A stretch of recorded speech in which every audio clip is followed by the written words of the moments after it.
दोस्तों नमस्कार। मैं ज्योतिषाचार्य एडी शास्त्री और आपके अपने YouTube चैनल नक्षत्र एस्ट्रो वर्ल्ड में मैं आप सभी का सादर अभिवादन करता हूं। दोस्तों, हमारे कर्म फलदाता कलयुग के न्यायाधीश दंडाधिकारी कर्म के कारक शनिदेव मार्गी से वक्री होने जा रहे हैं, यानी अपनी उल्टी चाल चलेंगे। 13 जुलाई 2025 को शनिदेव वक्री होंगे और 28 नवंबर 2025 तक अपनी वक्र अवस्था में रहेंगे। तो शनिदेव के इस वक्री चाल का प्रभाव कन्या राशि वाले जातकों के जीवन पर अगले कुछ दिनों तक किस प्रकार देखने को मिलेगा, इस वीडियो के माध्यम से हम जानने वाले हैं और समझने वाले हैं।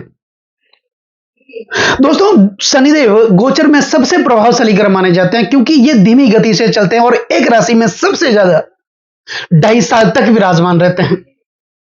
आपने किसी कोई और ग्रह की 7.5 वढैया का नाम नहीं सुना होगा, लेकिन एक ग्रह ऐसे हैं जिनको यह हक दिया गया है, 7.5 वढैया का हक दिया गया है, और वो है शनिदेव। शनिदेव धैर्य के कारक माने जाते हैं। शनिदेव जांचते हैं, परखते हैं, गिराते हैं, दबाते हैं, तपाते हैं, और तपाने के बाद एक साधारण से कोयले को भी धीरे धीरे हीरे में बदलने का सामर्थ्य सिर्फ शनिदेव के पास है, क्योंकि वो धीरज के कारक माने जाते हैं, धीमी गति से फल देते हैं। इनको शनि शनि कहा जाता है। धीरज धर्म मित्र अरुणारी, आपद काल पर की आई चारी, यानी विपत्ति में ही पता चलता है कि हमारे अंदर धीरज कितना है। विपत्ति में ही पता चलता है कि हम धर्म के साथ कितनी दृढ़ता से खड़े हैं, ईश्वर के प्रति हमारी समर्पण भावना कितनी है। और विपत्ति में ही पता चलता है कि हमारे अपनों का साथ सच्चा या झूठा। और विपत्ति में ही पता चलता है कि हमारी जीवन साथी की चरित्रता असली है या नकली। और यह शनिदेव अपने समय काल में व्यक्ति को समय समय पर दिखाते भी हैं, क्योंकि शनिदेव हमारी परीक्षा लेते हैं। अब ये मार्गी से वक्री होंगे, तो सबसे पहले यह जानना बहुत जरूरी है कि वक्री होता क्या है। वक्र का मतलब होता है उल्टा, यानी उल्टी चाल चलना। अब कई लोग ये कमेंट भी करते हैं, सवाल भी करते हैं कि कोई भी ग्रह कभी उल्टा चलते हैं, तो वाकई कोई भी ग्रह कभी उल्टा नहीं चलता है। ऐसा सिर्फ आभास होता है, ऐसा प्रतीत होता है। और ज्योतिष के कई सारे सिद्धांत ऐसे होते हैं, सिर्फ आभास पर लिखे जाते हैं। और इसका प्रबल उदाहरण आप सूर्य को लेकर बता सकते हैं। पंचांग के अंदर सूर्य का उदयमान और अस्तमान दोनों लिखे हुए होते हैं, यानी पूर्व दिशा में सूर्य उदय होता है और शाम को पश्चिम में अस्त होते हैं। अब सबको पता है कि सूर्य अपनी जगह पर स्थिर है, सूर्य गतिमान नहीं है। फिर उदय और अस्त किसका हो रहा है? उदय और अस्त तो पृथ्वी का हो रहा है। तो ऋषियों ने जैसा देखा वैसा उन्होंने लिखा। अब सभी ग्रह सूर्य के चक्कर लगाते हैं और पृथ्वी भी सूर्य के चक्कर लगाती है। जब कोई ग्रह सूर्य से अधिकतम दूरी बना लेता है, ज्यादा दूरी बना लेता है, तो वो धीमा चलता हुआ प्रतीत होता है। और पृथ्वी जब उससे आगे निकलती है, यानी पृथ्वी उसको ओवरटेक करती है, और वो ग्रह पीछे रह जाता है, और पीछे चलता हुआ हमेशा उल्टा चलता हुआ ही प्रतीत होता है। और इसका एक प्रबल उदाहरण हम सड़क का ले सकते हैं। हम हमारी गाड़ी से, कार से किसी सड़क से जा रहे हैं, उसी दिशा की और एक और गाड़ी चल रही है। जब हम अपनी गाड़ी से उस गाड़ी को ओवरटेक करेंगे और जो गाड़ी पीछे रहेगी वो उल्टा चलता हुआ ही प्रतीत होती है। ऐसा सिर्फ आभास होता है। और जो भी ग्रह वक्री होता है, उस ग्रह का चेष्टा बल बढ़ जाता है, यानी फल देने की जो इच्छा वो प्रबल हो जाती है, तेज हो जाती है। और ग्रहों में मुख्यतः 6 प्रकार के बलाबल पाए जाते हैं: स्थान बल, काल बल, द्विग बल, नैसर्गिक बल, चेष्टा बल और दृष्टि बल। तो शनिदेव वक्री होंगे, इनका चेष्टा बल बढ़ेगा।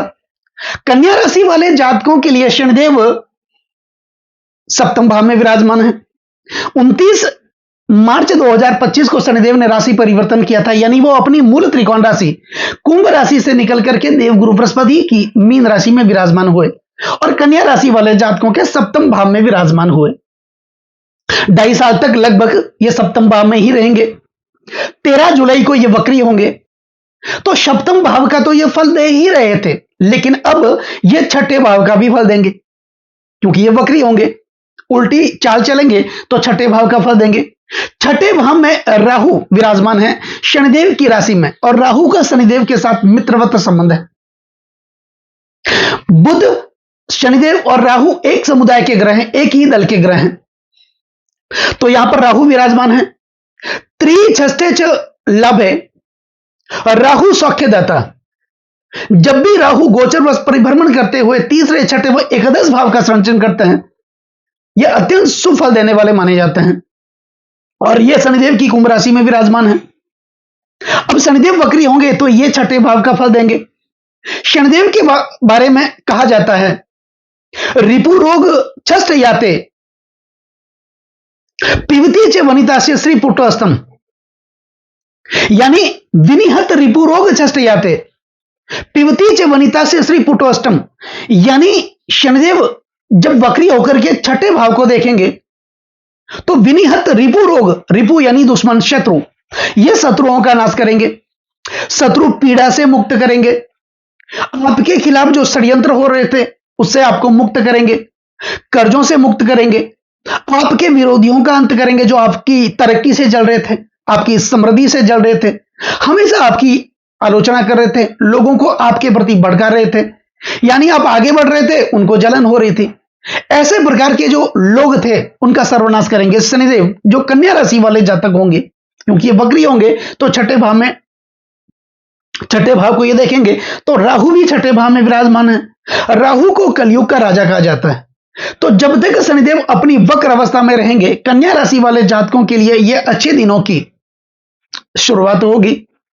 अब शनिदेव पंचमेश और छठेश बनकर के और कारक बनकर के यह सप्तम भाव में है। सप्तम भाव पति पत्नी का होता है, सप्तम भाव दांपत्य जीवन का होता है, सप्तम भाव विवाह का होता है, और विशेष करके यह भाव यौन संबंधों का प्रतिनिधित्व करता है। जितने मधुर यौन संबंध होंगे पति और पत्नी के बीच, उतना ही मधुर उनका दांपत्य जीवन होगा। तो जो लोग अविवाहित हैं, विवाह के प्रस्ताव भी आएंगे। अब यह भाव भागीदारी का है, पार्टनर का है। जो लोग पार्टनर के साथ व्यापार करते हैं या करने वाले हैं, उनके लिए शनिदेव जब तक वक्र अवस्था में रहेंगे यह समय बहुत अच्छा रहने वाला है। तो विवाह के प्रस्ताव भी आएंगे। जिनकी सगाई नहीं हो रही थी उनकी सगाई होगी। सप्तम भाव दसम से दसम होने के कारण यह भाव आपके कार्य क्षेत्र का भाव भी है। तो आपके कार्य क्षेत्र में विशेष प्रगति देखने को मिलेगी, जागृति देखने को मिलेगी, यानी आपका प्रमोशन होगा, इंक्रीमेंट आपका बढ़ेगा, पदोन्नति आपको मिलेगी, आपको कोई ना कोई बड़ी जिम्मेदारी, नई जिम्मेदारी में मिलेगी। आपके पैसे फंसे हुए थे, चाहे वो प्रॉपर्टी में फंसे हुए थे, किसी भी कार्य में फंसे हुए थे, आपने उधार किसी को दिया था वो भी पैसे फंसे हुए थे, फंसाने वाले अपने लोग थे, वो फंसा हुआ पैसा आपके पास फिर से वापस आएगा। यानी रोजगार के नए नए संसाधन आपके लिए उपलब्ध होंगे। दसम से दसम सप्तम भाव, तो दसम भाव ऊंची पदवी, मान मर्यादा और प्रतिष्ठा का माना जाता है। आपकी राशि के स्वामी बुध होते हैं और दसम भाव के स्वामी बुध हैं, लग्नेश भी यहां बुध बनते हैं। तो उस स्थिति में ऊंची पदवी, मान मर्यादा और प्रतिष्ठा आपको मिलने वाली है। यानी जहां भी धार्मिक कार्य होंगे, मांगलिक कार्य होंगे, वहां पर आप बढ़ चढ़ करके हिस्सा लेंगे, जिसके कारण आपके जीवन में मान सम्मान और पद प्रतिष्ठा की प्राप्ति होगी। निश्चित तौर पर आपके सपने, आपकी इच्छाएं पूरी होगी। अब शनिदेव के पास मुख्यतः 3 दृष्टियां होती हैं। ऐसा कहा जाता है कि शनिदेव जिस भाव में बैठते हैं वहां तो अच्छा फल देते हैं, लेकिन उनकी जो दृष्टियां होती है वो सर्वत्र हानि करती हैं। लेकिन यह डिपेंड करता है कि शनिदेव जहां विराजमान है उसकी स्थिति क्या है। अब सप्तम भाव में वो कारक बनकर के विराजमान है। इनकी तीसरी दृष्टि होगी आपके भाग्य भाव पर। यहां पर भाग्यस बनते हैं शुक्र, जो कि शनिदेव के साथ इनकी भी प्रबल मैत्री संबंध है। तो भाग्य का साथ देखने को मिलेगा, भाग्य में विशेष जागृति देखने को मिलेगी, पिता के साथ अच्छे संबंध स्थापित होंगे, रोजगार के नए नए साधन आपके लिए विकसित होंगे, आय के नए नए स्रोत बनेंगे, कर्जों से आप मुक्त होंगे, खर्चों से आप मुक्त होंगे। शनिदेव की सप्तम दृष्टि लग्न भाव पर जा रही है। लग्न भाव आपका अपना भाव है, आपके स्वास्थ्य का भाव है, आपके आचरण का भाव है, स्वभाव का भाव है, आपके गुणों का भाव है। तो निश्चित तौर पर आपके अंदर एक अच्छे चरित्र की प्राप्ति होगी, जागृति देखने को मिलेगी, आपके स्वभाव में शालीनता देखने को मिलेगी, आपके अंदर एक कुशल वाणी क्षमता देखने को मिलेगी, और आप अपनी वाणी कुशलता के कारण अपना फंसा हुआ काम निकालने में माहिर होंगे। आप मेडिटेशन करेंगे, ध्यान करेंगे और अपने शरीर को अच्छा रखने की कोशिश करेंगे। तो यह स्थिति बहुत अच्छी है। शनिदेव की दसम दृष्टि होगी आपके चतुर्थ भाव पर। चतुर्थ भाव माता का भाव है। तो जो पैसे आपके हॉस्पिटल के खर्चों में खर्च हो रहे थे, माता से संबंधित स्वास्थ्य से आप चिंतित थे, उस प्रकार की समस्याओं का अंत होगा। आपका घर का मकान नहीं है, घर का मकान का जो सपना है वो आपका पूरा होगा। प्रत्येक संपत्ति में जो विवाद चल रहा था उसका अंत होगा। कोर्ट कचहरियों के आप चक्कर काट रहे थे, उनसे आपको मुक्ति मिलेगी। कुल मिलाकर के पारिवारिक स्थितियां आपकी अच्छी होगी। परिवार वाले एक जगह बैठ करके किसी भी समस्या का आप समाधान कर सकेंगे, ऐसी एक कुशलता आपके अंदर देखने को मिलेगी। आप अपने परिवार को एक रखने की कोशिश करेंगे। और जो लोग राजनीति में हैं या राजनीति में अपना किस्मत आजमाना चाहते हैं, पॉलिटिक्स में जाना चाहते हैं, उनके लिए शनिदेव जब तक वक्र अवस्था में रहेंगे ये स्थिति बहुत अच्छी होगी, क्योंकि चतुर्थ भाव राजनीति का माना जाता है, ये भाव विरासत का भाव माना जाता है और विशेष करके जनता के समर्थन को दिखाता है।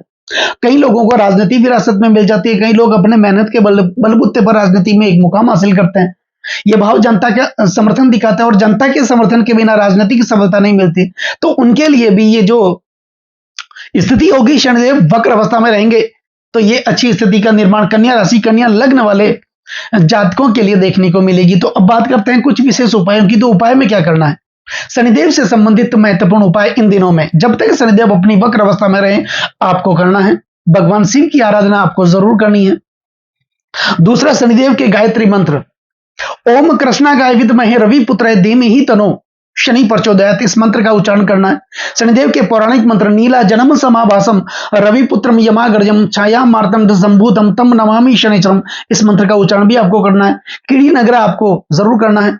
शनिवार के दिन संध्या काल के समय पीपल के वृक्ष के पास आप जाएं, मिट्टी का दीपक लेके जाएं, उनमें सरसों का तेल डाल करके अपना मुख देखें और वहां उस जड़ के पास रख के आपको आ जाना। रखने के बाद जब आप वापस निकलते हैं 21 कदम तक आपको पीछे मुड़ के नहीं देखना। ये उपाय आपको जरूर करना है। तो शनिदेव की कृपा, भगवान शिव की कृपा आपके ऊपर हमेशा बनी रहेगी। तो दोस्तों, कैसा लगा ये वीडियो अगर आपको अच्छा लगा हो, मेरा समझाना आपको अच्छा लगा हो, समझाने का तरीका अगर आपको सार्थक लगा हो, तो इस वीडियो को आप आगे से आगे शेयर जरूर करें। बेल आइकन बटन को जरूर दबाएं ताकि मेरे आने वाले और भी नई नई वीडियो के नोटिफिकेशन सीधे आप तक पहुंच जाएं। लाइक जरूर करें, कमेंट जरूर करें, क्योंकि आपका एक लाइक और एक कमेंट मेरे अंदर बहुत ज्यादा आत्मविश्वास बढ़ता है। और कमेंट में ओम नमः शिवाय, जय शनिदेव आप जरूर लिखें और चैनल को सब्सक्राइब जरूर करें। नमस्कार दोस्तों।